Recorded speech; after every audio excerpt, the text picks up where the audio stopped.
Dr. Jayanta Shankar Chakraborty sir, ADMC and DBPH. Up to the please accept the stage for the launch. And now on stage we have Dr.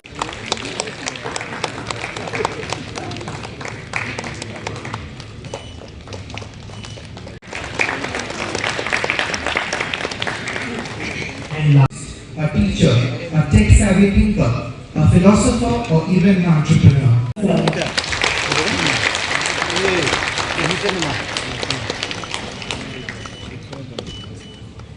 Musical journey, Aro Daud Pran, written by Dr. Shamlo Bhattacharya, United National Metro. Our participants today are Dr. Shamlo Bhattacharya, Dr. Gopa Chatterjee.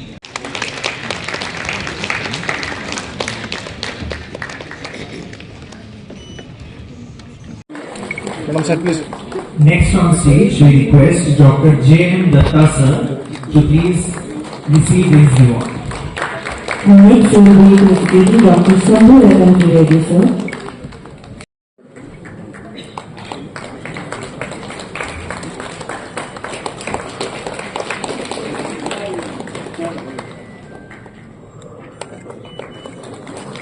Abir, Haritri and Orna. It will be our tribute to our dedication to our work, responsibility and realization. Next we have Dr. Indrajit Paul, Dr. Devashish Nag and Dr. Ashok Majumdar. Now we are felicitating Professor Dr. Jayanta Shankar Chakraborty, ADMC and DBPH.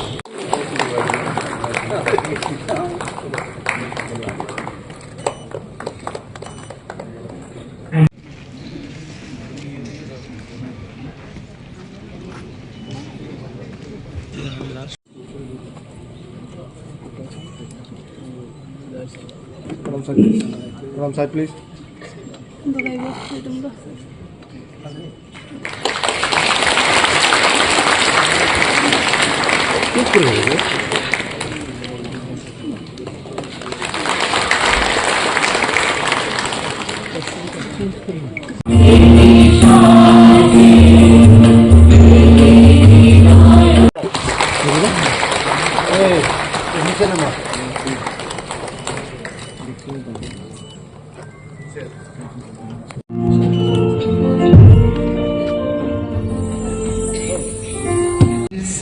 With pain, realization, tiredness, indeed a feeling of satisfaction.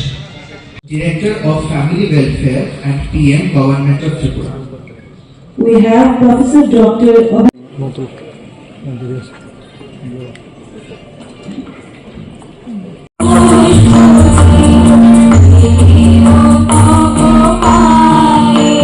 Invite our talented performers to perform the welcome song. Tripura to commemorate the birth anniversary of the legendary physician.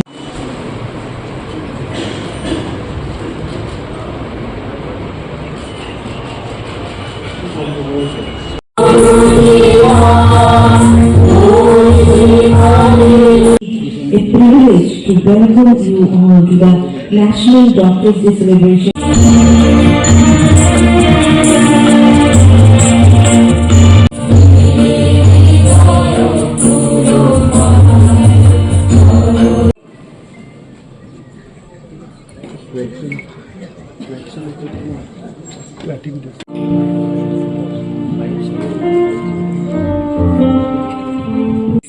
They are restorers of hope, guardians of humanity, and silent warriors.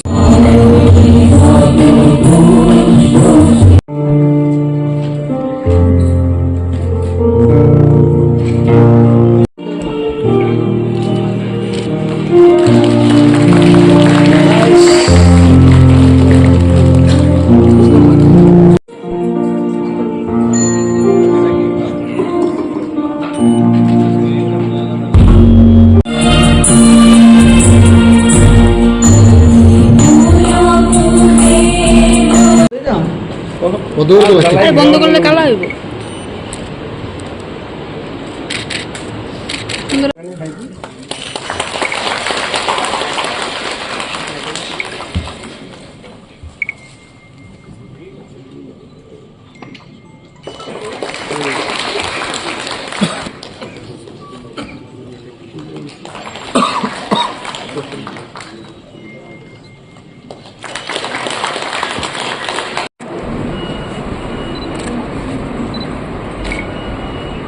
Full button button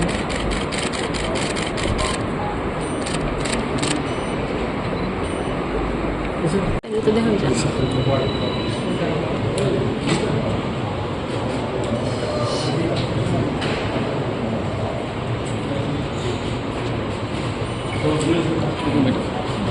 On stage, we will be having our cultural performance Aro Dao Pran. হার্টের problem আছে, এখন পর্যন্ত সফল অস্ত্রোপচার হয়েছে 17 জনের মতো। আমরা হেয়ার লিপ, ব্ল্যাক প্যালেট ইত্যাদি 2 জন শিশু অস্ত্রোপচার হয়েছে। যারা ক্লাব ফুট আছে প্রায় 25 জনের মতো ট্রিটমেন্ট হয়েছে, চিকিৎসা করা হয়েছে।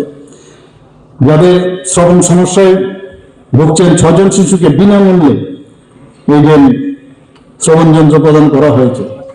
মাসকান সার্টিফিকেট আইজিএম হসপিটাল, গুমতি জেলা এবং ধলাই জেলা হাসপাতালের যে শিশু বিভাগ আমরা পেয়েছি, এটা আমাদের জন্য অত্যন্ত খুশির বিষয় এবং ন্যাশনাল লেভেলে আমরা কিন্তু একটা বিশেষ মর্যাদা আমরা কিন্তু অর্জন করতে পেরেছি।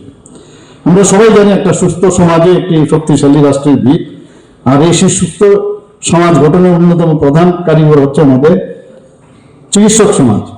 কাজে সেই জায়গায় দাঁড়িয়ে আমাদের আজকে যখন এখানে আমি এসেছি, আমি ডাক্তারবাবুরা যারা আমরা সম্মাননা দিয়েছি বা এখানে যারাই আছে, মুখ্যমন্ত্রী নিজে একজন যেহেতু ডাক্তার, এর মধ্যে কেন আমাদের মধ্যে সংঘাত হবে? সংঘাত হওয়ার কোনো চান্সই নেই, আর হবেও না আগামী দিনে। প্রাইভেট প্র্যাকটিস নিয়ে অনেক হইচই চলছে, ওই যেটা বললাম খুঁজ করছিল কোথায়, এখানে সাংবাদিক বন্ধুরা খালি এর জন্য বসে আছে যে কবে আমি এই বিষয়ে কিছু বলবো।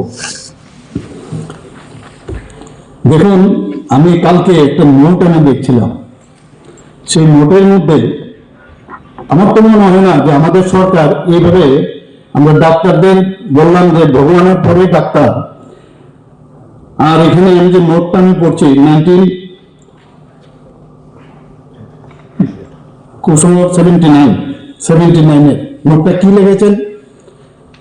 মিটিং কল, আপনাদের আজকে এখানে পেয়েছি যেহেতু আপনাদের জানা হচ্ছে এগুলো কি লিখেছেন। Note number 23, a meeting called by the Chief Minister, the then Chief Minister, regarding the GB hospital affairs. That instruction may again be issued, মানে আরো আগেও দিয়েছে, to the doctors, requesting them not to indulge in private practice.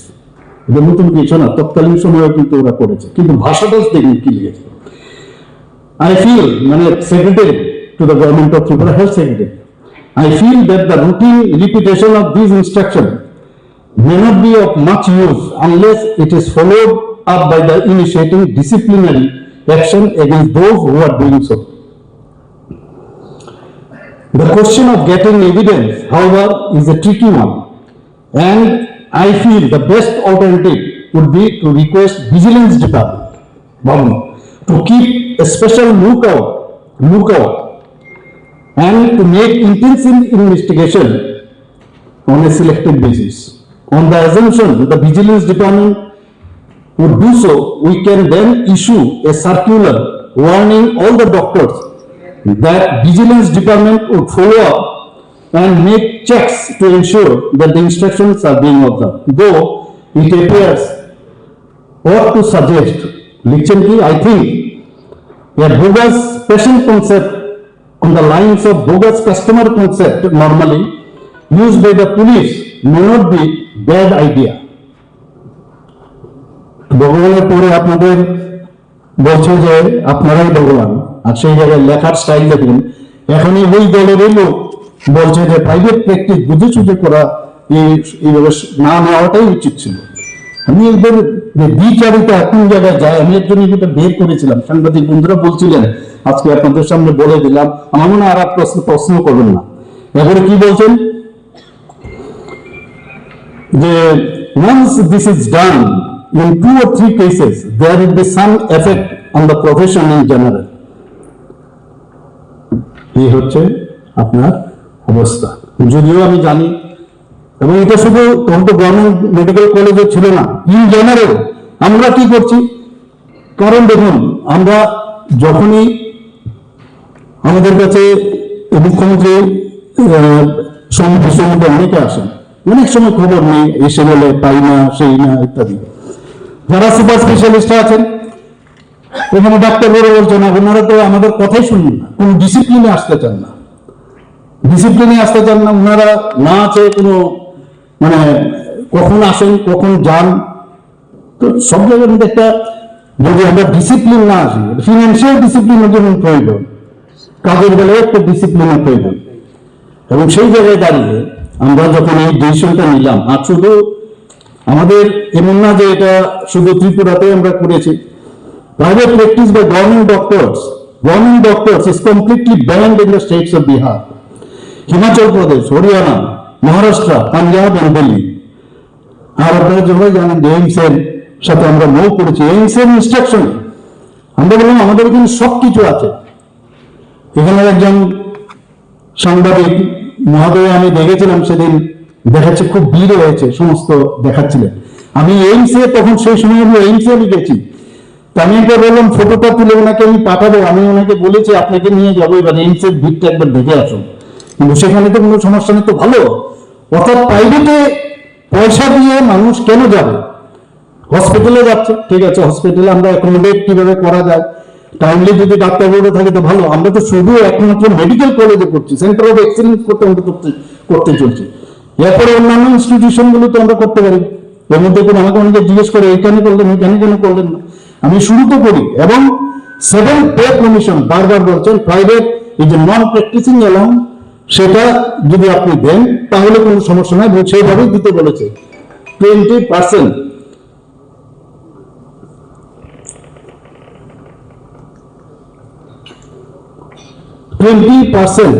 যে basic pay আছে, সে basic pay যে এনপিএটা যদি দেওয়া হয়, সেই এনপিএ কিন্তু বেসিক পের সাথে যুক্ত হবে, তাতে করে ওনার যখন পেনশন পাবেন, পেনশনের বেনিফিটও কিন্তু তারা পাবেন। এইভাবেই কিন্তু আমরা প্রপোজাল করছি। কিন্তু যাই হোক, আমি যারা আমাদের ডাক্তারবাবুরা ছিলেন, তো তাদের সাথে আমরা কথা বলেছি। আমরা সবাই জানি যে যারা মেডিকেল কলেজের টিচাররা ছিলেন, ওনাদের সংগঠনের সাথে আমরা কথা বলেছি। এরকম না, আমরা এটিজিদের সাথে ওদের সাথে কথা বলেছি, এবং আমরা ওনাদেরকে চিনি, এবং এইভাবে কথা হয়েছে যে সাজেশন গুলো ওনারা দিয়েছেন আমরা সেগুলো অবশ্যই আমরা করবো। ফর এক্সাম্পল, যে Tripura medical education service rules, সেটাকে অ্যামেন্ডমেন্ট আমরা করবো সেগুলো। এবং যা যা ওনারা সাজেশন দিয়েছেন আমি আশা করি সবকটা, আমি সেক্রেটারি সাহেবের সাথে কথা বলছিলাম, ওনাদের সাথে নিয়মিত কথা বলবো। আরে যেভাবে এতদিন ধরে চলে আসছে, আমি এইভাবে কেন চলবো? কেন আমি এইভাবে চলবো? এইভাবে তো চলা যায় না, কিছু না কিছু তো করা দরকার। এত তো কলেজে হচ্ছে, এতগুলো স্টেটে হচ্ছে, এখানে তো হচ্ছে না এরকম। এবং এরকম দেখা গেছে, আমি এখানে যে প্রাইভেট যে হসপিটাল আছে, ওনাদেরকে আমি ডেকে বলেছি, আপনারা যখন এখানে হসপিটাল খুলেছিলেন তখন কি আপনারা এই কথাটা এখানে লিখিত আকারে দিয়েছে যে ইচ্ছে করলে আমাদের হসপিটালের যারা ডাক্তাররা আছেন তাদেরকে আপনারা ব্যবহার করবেন? আপনারা নিজেরা নিয়ে আসুন, আপনাদের বাইরের থেকে ডাক্তার বলবেন, আপনারা করুন এখানে আমাদের হসপিটালের। আর 2 জায়গায় কাজ করলে কোনো দিন সেই service patient service delivery system সেটা কোনোদিন একবার হবে না, হয় না, এটা কোনো দিন হবে না। তো 20% যদি আমরা দিই, দেখা যাচ্ছে বেশ একটা ভালো অ্যামাউন্ট হচ্ছে সেখানে। এবং আমাদের একটা পরিবর্তনের প্রয়োজন, রিফর্ম হচ্ছে সমস্ত জায়গায়। মাননীয় প্রধানমন্ত্রী যে বারবার বলছেন সে রিফর্ম আমাদের করতে হবে। তো যা যা আপনারা বলছেন সেগুলো আমি এখনো বলছি যে উনিও আমাদের সেক্রেটারি মহোদয় বারবার কথা বলছে, এবং আমরা এগুলো করলে দেখবেন আলটিমেটলি সাধারণ মানুষের প্রবলেম সলভ হবে। একটা হিসাব আমরা দেখেছিলাম যে জিবি হাসপাতালে কতজন অ্যাকচুয়ালি প্রাইভেট প্র্যাকটিস করে, খুব বেশি একটা সংখ্যা না। আমাদের এখানে টিএমসি রয়েছে, আমাদের এখানে যেহেতু আইএলএস হসপিটাল আছে, এখানে আইজিএম হসপিটাল আছে, বিভিন্ন যারা রিটায়ার করেছেন তারাও অনেকে সার্ভিসও জয়েন করেনি কিন্তু প্র্যাকটিস করছে। কাজে এরকম না, একটা ইচ্ছে করে একটা হয়ে লাগিয়ে এমন একটা অবস্থা করেছে যে একদম মানে একদম সর্বনাশ।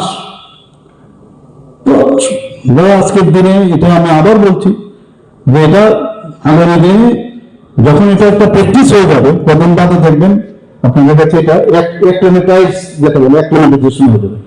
করুন, আপনারা আমাদের সাথে সাহায্য করুন, আপনাদের সাথে আমাদের কোনো অবস্থায় বিভেদ হবে না। কোনো অবস্থায় বিরোধ আমরা চাই না। আলোচনাও হচ্ছে, আলোচনা আরও হবে। এবং যে চিকিৎসকদের সম্পর্কে যেটা ডক্টর বিধানচন্দ্র রায় যেভাবে দৃষ্টিভঙ্গি নিয়ে কাজ করেছেন, আজকের দিনে এটা প্রাসঙ্গিক, আমাদের এইভাবে চিন্তা করতে হবে। শুধু এখানে না, আমরা যারা, এবং আমার কাছে আরেকটা যে স্থির আছে, যখন when AGMC was established in 2005, আমরা সবাই জানি initial proposal was to prohibit private practice since beginning, কিন্তু সেখানেও সেটা সম্ভব হয় না, করতে পারেনি সেটা। এখন তো আমাদের অনেক ডাক্তারবাবুরা প্রচুর আসছে, ত্রিপুরার অনেক ছেলে মেয়েরা এখন আসছে। আগে সুপার স্পেশালিস্ট পাওয়া যেত না, এতগুলো স্পেশালিস্ট এত এখন বেড়ে গেছে যে তাদেরকে যদি আমরা 7 পে কমিশন, এখন 8 পে কমিশনে হয়তো আরো বাড়াতে পারে, যখন 8 পে কমিশন যদি আরো বাড়ায় সেখানেও তারা সেই সুযোগটা পাবে। সেখানে আমি আজকের দিনে আপনাদের কাছে অনুরোধ করব, আমাদের সরকারের যে সিদ্ধান্ত, সেই সিদ্ধান্তটা আমাদের সিদ্ধান্ত, মানে আপনাদের সাথে আপনাদের কনফিডেন্সে রেখে কিন্তু আমরা সিদ্ধান্তটা নিয়েছি। তো আপনারা যেসব বিষয়গুলো বলেছেন যে প্রমোশনের বিষয়, আপনারা জানেন প্রমোশন নিয়ে একটা অলরেডি সুপ্রিম কোর্টে সেটা পড়ে আছে। আমরা অ্যাডহক প্রমোশন দিয়েছি, এর মধ্যে আমরা অ্যাডহকের ফার্স্ট অ্যাডহক প্রমোশন দিয়েছি, সেকেন্ড যে অ্যাডহক প্রমোশন, অ্যাডহক শব্দটা উঠিয়ে দিয়েছি। সেকেন্ড অ্যাডহক প্রমোশন কিভাবে দেওয়া যাবে, এর জন্য অলরেডি আমরা একজন রিটায়ার্ড হাইকোর্টের জাজের নেতৃত্বে উনি হয়তো আমার সাথে সোমবারে উনি দেবেন, তার উপর ভিত্তি করে আপনাদের প্রমোশনটা রেগুলার যাতে হয় সেই ব্যবস্থা আমরা করছি। কাউকে মন খারাপ করে কোনো অবস্থায় আমরা কাজ করব না।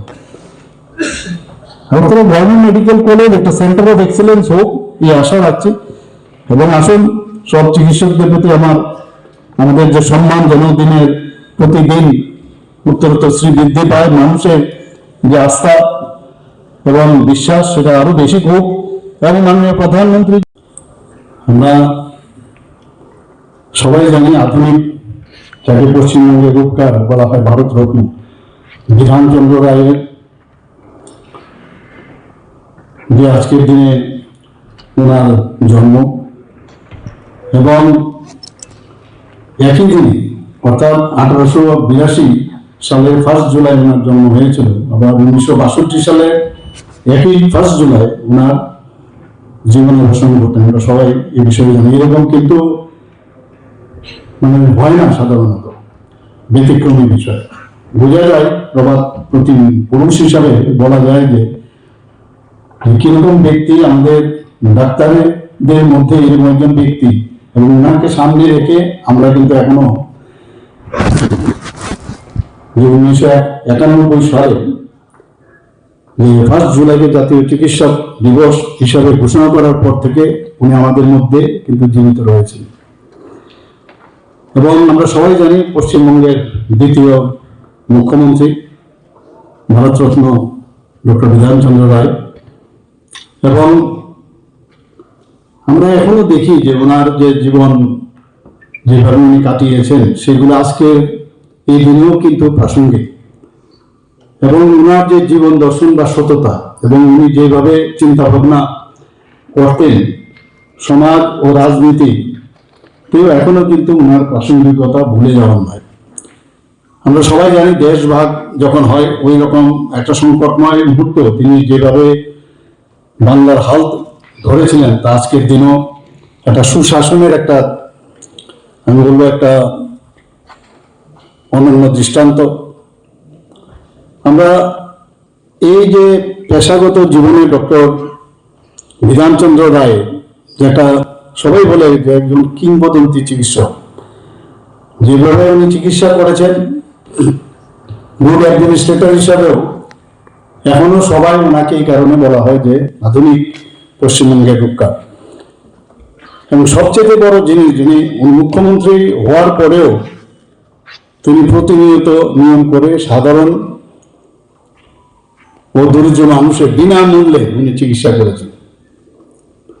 আজকের দিনে যেখানে চিকিৎসা ক্ষেত্রটা এখন কর্পোরেট সেক্টরে চলে গেছে, এবং ডাক্তার আর রোগীদের মধ্যে একটা আস্থার অভাব দেখা যায়, সেখানে তার যে রোগী কেন্দ্রিক বা সেবামূলক দৃষ্টিভঙ্গি, চিকিৎসার ব্যবস্থা যে নৈতিকতা আমরা বলি, সেটা কিন্তু বিশেষ প্রয়োজন আজকের দিনে। তার এই অবদানকে স্মরণ করেই কিন্তু 1 জুলাই যখন আমরা জাতীয় চিকিৎসক দিবস হিসেবে পালন করি, এই বিষয়গুলো কিন্তু আমাদের আরো বেশি অনুপ্রেরণা দেয়। একটু আগে এখানে এত সুন্দরভাবে ডাক্তারবাবুরা পরিবেশন করেন, একটা মহল তৈরি হয়েছে, মানে এমন একটা মহল যে ডাক্তারদের কি পরিস্থিতিতে কাজ করতে হয় এবং কি অবস্থার মধ্যে কাজ করতে হয়, তারপরেও কিন্তু কাজ করে যাচ্ছে এবং এত সুন্দরভাবে পরিবেশন। ধন্যবাদ দেব যারা যারা এখানে আজকে পারফরমেন্সটা করেছে। প্রথমে আমাকে বলা হয়েছিল 25 মিনিট, আমি বললাম একটু কম করে দিলে ভালো হবে। তারপরে এখন মনে হচ্ছে যে ভালোই ছিল, 25 মিনিটে যদি হতো তো ভালোই লাগছে। যদিও আমি যাই না, আমি টাইমটা দেখিনি, ওরা আমাকে বলছিল যে 25 মিনিটস লাগবে এই প্রোগ্রামটা। আমি একটু কম করলে ভালো হতো, 25 মিনিট সমান। এত ভালো হবে আমি নিজেও কল্পনা করিনি। তো ওনাদেরকে আমি ধন্যবাদ জানাবো। আজকে এরকম একজন মানুষ, এরকম একজন লিজেন্ড ব্যক্তি, আজকে যে উনি জানতেন যে কেবল একটা সামগ্রিক ত্রাণ দিয়ে কোনো লাভের লাভ কিছু হবে না, একটা পার্মানেন্ট একটা ইনফ্রাস্ট্রাকচার করা প্রয়োজন। তো আমরা সবাই জানি, যদিও আজকে আমরা আগরতলায় বসে আছি, ত্রিপুরায় বসে আছি, তারপর আমরা সবাই জানি ওয়েস্ট বেঙ্গলের ত্রিপুরা মানেই, ওয়েস্ট বেঙ্গলের কলকাতা মানে আমাদের কাছে মনে হয় আমাদের, যদিও ওয়েস্ট বেঙ্গলের লোক এখনো আমাদের যে ফিলিংস ওনাদের প্রতি, তাদের কিন্তু এক রত্তিও ওনাদের সেই বিষয়ে কিন্তু তাদের চিন্তা ভাবনাও নেই। তা আমি এবারের যে বর্তমান মুখ্যমন্ত্রী হয়েছেন, ওনাকে যখন আমি এবার বাংলা জয় করলেন, তখন ওনাকে আমি যখন মানে বুকে দিয়ে সম্বর্ধনা দিচ্ছিলাম, আমি ওনাকে বললাম আপনার চাইতেও, আপনার এখানে এত বেশি মানুষ খুশি, তার চাইতেও বেশি খুশি ত্রিপুরার মানুষ। সবাই আনন্দিত যে এইরকম একটা ঘটনা ঘটেছে, সারা ভারতবর্ষের না, শুধু বাংলার না, সারা পৃথিবীর মানুষ তাকিয়েছিল। যে মনে হচ্ছে এর আগে আমরা সবাই যাই কলকাতায়, যেরকম নর্মাল যাই, মুখ্যমন্ত্রী হওয়ার সুবাদে যাই, এবং এইবারে ক্যাম্পেইনের সময় আমার যেতে হয়েছে প্রায় 20-25টা জায়গার মতো আমি গেছি। এবং যখন ভোট টেকিং এর সময় আমি যখন এবার গেলাম, যাওয়ার পরে আমি জানি না, আমার এরকম একটা ফিলিং হচ্ছিল যে মনে হচ্ছে যে আমরা মানে একটা স্বাধীনতা পেয়েছি, এর একটা আলাদা ফিলিংস। আমি গাড়ি থেকে নামার পরে, যখন প্লেন থেকে নামার পর গাড়িতে উঠছিলাম, যে একটা ফ্রেশনেস যাকে বলে, এরকম একটা ফিলিংস আমার মধ্যে ছিল। তো ওনাকে আমি সেটা বলছিলাম। তো সেই জায়গায় দাঁড়িয়ে আজকে যে কলকাতার উনি আমাদের যে সেকেন্ড উনি মুখ্যমন্ত্রী হয়েছিলেন, ডক্টর বিধানচন্দ্র রায়, উনি নগর উন্নয়নের উপর বেশি জোর দিয়েছিলেন। কল্যাণী, সল্টলেক, যেটাকে বিধাননগর বলা হয়, দুর্গাপুর, অশোকনগর, হাবড়ার মতো বিভিন্ন জায়গায় উপনগরী, মানে স্যাটেলাইট টাউন, সেটা এখনকার স্যাটেলাইট না, পুরো সিটি বলা যায়। তো উনি এগুলো করেছিলেন। আজকে যে আমরা জল নিয়ে সমস্যা হয়, তো সেই জলের তীব্র সংকট কিন্তু তখনও ছিল, এবং পরিবেশ দূষণের জন্য উনি নানা যে মাস্টার প্ল্যান যে করেছিলেন, আজকের তারিখেও পশ্চিমবাংলাতে সেই মাস্টার প্ল্যান নিয়ে ওখানকার যে সরকার সেই কাজ করছে, পরিবেশ দূষণের ক্ষেত্রেই হোক, এবং যেভাবে পুরো প্রশাসন এবং যারা ইঞ্জিনিয়াররা আছেন তারা কিন্তু এখনো ওনার যে কাজকর্ম এখনো স্মরণ করেন। কাজই বাঁচিয়ে রাখবে, অন্য কিছু না। যে যত বেশি কাজ করবে, মানুষের জন্য কাজ করবে, মনে প্রাণে কাজ করবে, ট্রান্সপারেন্সির মাধ্যমে কাজ করবে, সেটাই বেঁচে থাকবে। ফিজিক্যালি কেউই থাকবে না। আজকে এখানে যারা ক্ষতিই থাকে, 5 জুলাই যদি করা যেত তাহলে খুব ভালো হতো। আমি যেহেতু আপনারা বলেছেন যে 1 সপ্তাহ, অনেকে বলছেন যে 1 সপ্তাহ সময় নেও এই জাতীয় চিকিৎসক দিবস পালন করা।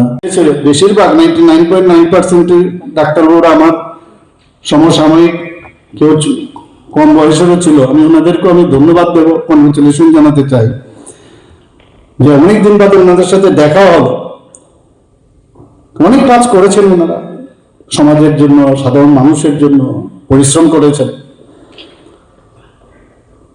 তো এই যে আজকে উনি গঠনমূলক কাজের বিষয়ে, বিশেষ করে যুব সমাজ এবং শিক্ষার প্রতি ওনার দৃষ্টিভঙ্গি খুব খুব অ্যাড্রেস করতেন, যে কারণে উনি বারবার বলতেন, উনি বিশ্বাস করতেন যেসব যুব সমাজের উচিত এই যে ধর্মগত ও সস্তা রাজনীতির থেকে যেন সবাই দূরে থাকে। এখন তো আমরা ত্রিপুরাতেও অনেকটা কমেছে, কিন্তু এখনো উকি ঝুঁকি দেয় এবং অনেক সময় বসে থাকে কোন জায়গায় কোনো লুপহোলস আছে কিনা, ঘুম থেকে উঠে চিন্তা করে এই পেয়েছি, এবার পেয়েছি, এটার মধ্যে কিছু একটা বলা দরকার, কিন্তু আলটিমেটলি মানুষ তাদের অ্যাকসেপ্ট করে না। আমাদের ডক্টর বিধানচন্দ্র রায়, ভারতরত্ন ডক্টর বিধানচন্দ্র রায়, উনি আইআইটি খড়গপুর, কলকাতা আইআইএম ইত্যাদি যে ইনস্টিটিউটগুলি ওনার সময় ওনার চিন্তাধারাতে কিন্তু সেখানে রয়েছে। আপনারা হয়তো জানেন, এখন তো এআই এর মাধ্যমে অনেক কিছুই আপনারা জানতে পারবেন, যে মুখ্যমন্ত্রী হওয়ার আগে তৎকালীন সময়ে তার মাসিক আয় ছিল প্রায় 42,000, মানে ভাবা যায় 42,000 মানে তৎকালীন সময় বিরাট। এবং মুখ্যমন্ত্রী পদের জন্য তিনি মাত্র 1,400 টাকা বেতন গ্রহণ করতেন। এবং সেই জায়গায় শুধু তাই নয়, ওনার যে অর্জিত যে সম্পত্তি সেটাও কিন্তু সমাজ কল্যাণ, মানুষের জন্য উনি দান করেছেন। কাজে জনকল্যাণই শেষ কথা। উনি সবসময় বলতেন, আমি গণতন্ত্র বা সমাজতন্ত্র বুঝি না, আমার কাছে মানুষই শেষ কথা, জনতা জনার্দন, মানুষের জন্য কাজ করতে হবে। আমরা সবাই জানি যে দুর্গাপুর স্টিল প্ল্যান্ট, চিত্তরঞ্জন লোকনীতির মতো ভারী শিল্পের ভিত্তিপ্রস্তর উনি স্থাপন করেছিলেন। এবং আজকে পশ্চিমবঙ্গে যে যা উনি করে গেছিলেন সেগুলোর কিন্তু অবলুপ্তি হয়েছে। কেন জানি না, মানুষ আশায় রয়েছে এবার নতুন করে পশ্চিমবঙ্গ, যেটা আগে বলা হতো what Bengal things today India things tomorrow, এই জিনিসটা কিন্তু আবার আসবে, আমি আশা করি। তো এই দিনটি আমার মনে হয় যে এই দিনে ওনাকে শ্রদ্ধাঞ্জলি প্রথমে আমি জানাতে চাই, এবং ওনার যে আত্মত্যাগ, ভালোবাসা, আজকে সেই ভালোবাসাকে সম্মান জানানোর দিন। ডাক্তার বিধানচন্দ্র রায়, আজকে আইএম এর কথা আমরা বলি, বা মেডিকেল কলেজ ও হাসপাতাল, এগুলো প্রতিষ্ঠার জন্য কিন্তু উনি অগ্রণী ভূমিকা পালন করেছিলেন। আজকে আমরা চিকিৎসা, শিক্ষাই হোক, হাসপাতাল নির্মাণই হোক, জনস্বাস্থ্য উন্নয়ন, সেগুলো চিকিৎসা নৈতিকতার ক্ষেত্রে তার যে অবদান, এগুলো কিন্তু আমাদের আজকের দিনে যদি আমরা স্মরণ করি, মাঝে মাঝে আমরা ডিস্ট্রাকশন হই, তো ডিস্ট্রাক্ট না হয়ে ওনার যে আদর্শ, যে পথ আমাদের দেখিয়েছেন, সেই দিকে আমরা যদি মাঝে মাঝে একটু যদি চিন্তা করি, তাহলে আমরা ঠিকভাবে আমি চলবো, আমার মনে হয়। এবং বারবার ওনার যেভাবে আমি একটু আগে বললাম যে এটা একটা পেশা হিসাবে আমি নেই, মানব সেবার এক মহান ব্রত, সেই ভাবনায় উনি চলেছেন। আমরা সবাই জানি, গানের মাধ্যমে যে প্রেজেন্টেশন এখানে দিয়েছেন, তার মধ্যে আমরা দেখেছি যে কঠিন মুহূর্তের মধ্যে মানুষ যখন অসুস্থ হয়ে যায়, সবচেয়ে বেশি যার উপর ভরসা করেন তারা হচ্ছেন ডাক্তারবাবুরা। কারণ এই কারণেই বলা হয় ভগবানের পরেই ভগবানের ডাক্তারদের স্থান। আজকে চিকিৎসকদের যে সঠিক সিদ্ধান্ত, তাদের যে আশ্বাসবাণী বা সময় উপযোগী চিকিৎসা যখন করে থাকেন, ডায়াগনোসিস যদি প্রপারলি হয়, এবং অনেক সময় আমি জানি যে ডায়াগনোসিসের সময় প্রপার ডায়াগনোসিস যদি হয়, যারা চিকিৎসা করাতে আসেন তাদেরও কিন্তু অনেক সময় নির্ভর করে কোন ডাক্তারবাবু ওনাকে ওই সময়ে দেখছেন, কারণ তার ক্লিনিক্যাল যে ডায়াগনোসিস, ক্লিনিক্যাল যে আয়, সেটা কিন্তু ভেরি ইম্পর্টেন্ট, তার এক্সপিরিয়েন্স। তো অনেক সময় একটু ব্যতিক্রম হয়, তো যে কারণে অনেক ডাক্তারের যে নাম, এই কারণেই কিন্তু আমাদের সমাজের মধ্যে প্রতিষ্ঠিত হয়। কাজে আমাদের পরিশ্রম, ডাক্তারদের মানবিকতা, আত্মত্যাগ এবং দায়িত্ববোধের মাধ্যমে আমাদের চলতে হয়।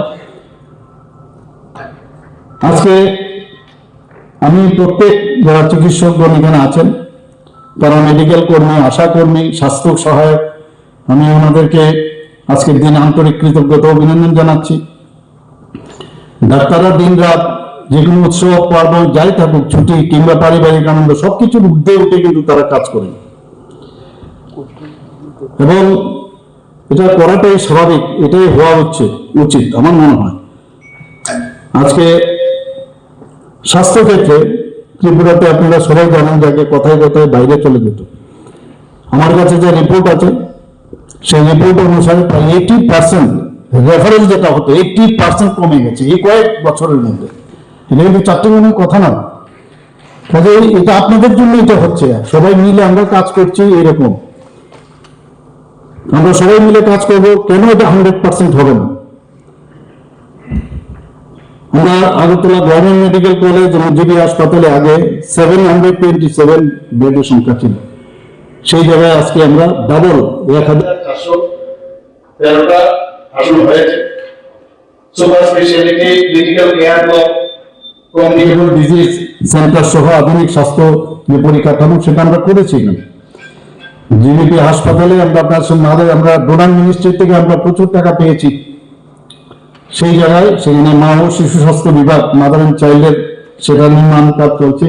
ডোনার মিনিস্টার নিজেও এসেছিলেন, নিজেও সেখানে স্পটে গেছেন এবং গ্রাফ নিয়ে এসছেন যে এই সময় এতটুকু হওয়া উচিত ছিল, এতটা কম হচ্ছে কেন? কন্ট্রাক্টরকে বলছেন তাড়াতাড়ি করতে হবে। পাশাপাশি বিলোনিয়ায়ও আমরা মাদার এন্ড চাইল্ডের উইং চালু করেছি। খোয়াই সিপাহীজলা নতুন জেলা হাসপাতালের অনুমোদন দেওয়া হয়েছে। গুমতি জেলা হাসপাতালের শয্যা সংখ্যা সেখানেও আমরা বাড়িয়েছি, দ্বিগুণ বাড়িয়েছি। আরেকটা বিষয় আমি দেখি, টেলি কনসালটেশন এটা আগে হয়েছিল কিন্তু ঠিক সেভাবে হয়নি। মুখ্যমন্ত্রীর সময় বসে প্রচুর পেশেন্ট আমার কাছে আসে, পেশেন্টের পার্টিও আসে, তো ডাক্তারবাবুরা আমার সাথে থাকেন, ওনাদেরকে বলেছি বাইরে যাবেন। আমি বললাম এখানে টেলিকম কনসালটেশন যেহেতু সুবিধা আছে আপনারা তার সুযোগ নেন, 5000 করে নেয়, এইমস এর সাথে আমরা মুভ করেছি। তো যদি যে প্রেসক্রিপশন থেকে আরম্ভ করে যে ডাক্তারবাবু দেখছেন আগে আমরা পাঠিয়ে দিচ্ছি ওনাদের কাছে স্লট নিয়ে নিই, ওই সময় পেশেন্ট এবং পেশেন্ট পাঠিয়ে থাকে এবং এমন কনসাল্টিং ডক্টরও থাকে, ওখান থেকে তাহলে যাওয়ার যে সমস্যাটা হয় আননেসেসারি কনসালটেশনের জন্য যেভাবে পয়সা খরচ করে যেত হয় সেটা কমে গেছে অনেক। এবং দেখা গেছে আমাদের ডাক্তারবাবুরা যা করছেন সেটাকেই মান্যতা দিচ্ছেন, তো রুগীরও অনেকটা, কিন্তু রুগীর পার্টিও কিন্তু অনেকটা নিশ্চিন্ত হবে না, যেহেতু ওখান থেকে এইমস এর মতো জায়গার থেকে বলছেন যে ঠিকভাবে চলছে, এতে কিন্তু অনেকটা লোক বাইরে যাওয়া যে একটা অবস্থা ছিল সেটা অনেকটা কমে গেছে। কিডনি ট্রান্সপ্লান্ট অলরেডি 7-7টা হয়েছে, আরো এর মধ্যে শুরু হবে আরো কয়েকটা। এবং আমরা আগরতলা শুধু আগরতলাকে স্ট্রেংথেনিং আমরা করবো না, আমরা চাই যে সমস্ত জেলা মহকুমা সেখানেও যাতে ইনফ্রাস্ট্রাকচার ডেভেলপ হয়, সেখানেও পরিষেবা যাতে সম্প্রসারণ করা যায় সেই চিন্তা ভাবনা আছে এবং সেটা করছেও। Trauma care centre is very important. তো গুমতি জেলা এবং দক্ষিণ জেলা এবং সব জায়গায় মোটামুটি আমাদের সব পশ্চিম জেলাতে তো আছেই, তো ট্রমা সেন্টার আছে উত্তর জেলাতে এর মধ্যেই শুরু হবে ধর্মনগরে। Agartala government medical college GBP হাসপাতাল, এই সরকার যে কত সেন্সিটিভ আপনারা সবাই জানেন যে মাত্র 10 টাকার বিনিময়ে আমরা সাবসিডি দিয়ে সেখানে যারা পেশেন্টের সাথে যারা আসেন তাদের 10 টাকার বিনিময়ে দুপুরের খাবার দেওয়ার ব্যবস্থা আমরা করেছি। আমি নিজেও সেখানে গিয়েছিলাম। 2025-26 অর্থ বছরে আমরা বাজেটে সেটা পাশ করেছি, ভারত মাতা ক্যান্টিন ও নাইট শেল্টার স্থাপন। দূর দূরান্ত থেকে মানুষ আসে, থাকার অসুবিধা হয় এবং যাতে কম খরচে থাকতে পারে এবং কম পয়সা খাওয়া দাওয়া করতে পারে, এটাও প্রায় রেডি হয়ে আছে। তো সেটাও ইনোগ্রেশন আমরা করবো। চোখের চিকিৎসার জন্য প্রায় রেটিনা হোক বা গ্লুকোমাই হোক, ক্যাটারাক্টের জন্য বাইরে চলে যাচ্ছে। তা আমরা বললাম যে আয়ের জন্য বাইরে না যেতে হয়, এর জন্য 100 আসনের বা একটু কম হতে পারে বলে পরে সেখানে আমরা আইএলএস এর পাশের যে একটা জমি আছে সেখানে 100 বেডের একটা টার্সিয়ারি আই কেয়ার হসপিটাল আমরা করছি সেখানে। এবং এটাকে আমরা যা ঠিক করেছি যে জিবির সাথে এটা অ্যাটাচ করবো, এটা মেডিকেল কলেজের সাথে। ওখানে অনেকগুলো ওটি করেছে, তো ওটি তো যখন যারা ইঞ্জিনিয়াররা আছেন তারা তো বানিয়ে দিয়েছেন 4-5টা ওটি বানিয়ে দিয়েছেন। আমি বললাম তো আইয়ের মধ্যে তো ওটির তো প্রয়োজন হয় না, একটা বা দুটো ওটি হলে যথেষ্ট, কারণ আর এখানে বসে থাকবে বেশিরভাগই লোকাল অ্যানেস্থেসিয়া দিয়ে করে। তো আমি বললাম যে যখনই প্রয়োজন হবে যারা জিবি হাসপাতালে, তখন যদি রিপোজিশন দেওয়া হয় ন্যাচারালি তারা চলে আসবে, এটা এনএমসিও মেনে নেবে, কোনো অসুবিধা নেই, কাছাকাছি আছে। প্রধানমন্ত্রীর জন আরোগ্য যোজনা আমাদের 100% স্যাচুরেশন পয়েন্ট রয়েছে, ক্যাপিং ছিল, এখন পর্যন্ত প্রায় 307 কোটি 79 লক্ষ টাকা যে দাবি নিষ্পত্তি করা হয়েছে। ত্রিপুরা একমাত্র রাজ্য যেখানে সমস্ত মানুষ এই স্বাস্থ্য যে সুরক্ষা যে ইন্স্যুরেন্স, সেটা কিন্তু ত্রিপুরায় 100%। মুখ্যমন্ত্রী জন আরোগ্য যোজনা আমরা শুরু করলাম, সেখানেও প্রায় 50 কোটি 18 লক্ষ টাকার দাবি নিষ্পত্তি দেওয়া হয়েছে। এবং বিভিন্ন জায়গায় যেভাবে মাননীয় প্রধানমন্ত্রীজির যে এত বড় একটা প্রকল্প, এবং সব জায়গার মধ্যে একইভাবে 5 লক্ষ টাকা করে প্রতি বছর প্রতিটা ফ্যামিলি পাবে, এবং সেটা খুব ভালো চলছে সব জায়গায়। মুখ্যমন্ত্রী নিরাময় আরোগ্য যোজনা অভিযান, আমরা সবাই জানি প্রায় 65% মানুষ যারা মারা যান, বেশিরভাগই দেখা গেছে যে এই ধরনের যে নন কমিউনিকেবল ডিজিজে মারা যায়, হাইপার টেনশন থেকে শুরু করে ডায়াবেটিস, ব্লাড প্রেশার, ক্যান্সার ইত্যাদি। তো তার জন্য একটা অভিযান আমরা করেছিলাম, সেটা এখনো চলছে। ত্রিপুরা গভর্নমেন্ট হোমিওপ্যাথিক কলেজ ও হাসপাতাল এবং আয়ুর্বেদিক কলেজ ও হাসপাতাল আমরা 2026-27 শিক্ষাবর্ষ থেকে তার পঠন পাঠন শুরু হবে। এবং দিল্লি থেকে আমাদের ন্যাশনাল কমিশন ফর হোমিওপ্যাথিক তরফে দুবার ইন্সপেকশন করেছে। National commission for Indian system of medicine আয়ুর্বেদিককে অলরেডি গ্রিন সিগন্যাল দিয়ে দিয়েছে।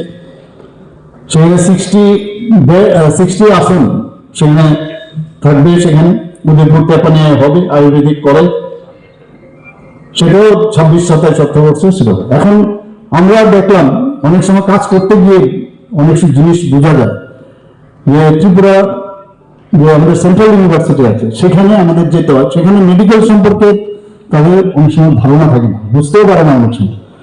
আমরা ঠিক করলাম যে এতগুলো এখন মেডিকেল কলেজ এখানে হয়ে গেছে, প্রায় 550টার মতো, 500-550 আমাদের এমবিবিএস এর সিট হয়েছে, এবং পিজি সিটও অনেক বেড়েছে। আগে যেখানে 196টা ছিল টিএমসি এবং এজেএমসি নেই, সেই জায়গায় এখন আরো 83টি পিজি এখানে শুরু হয়েছে।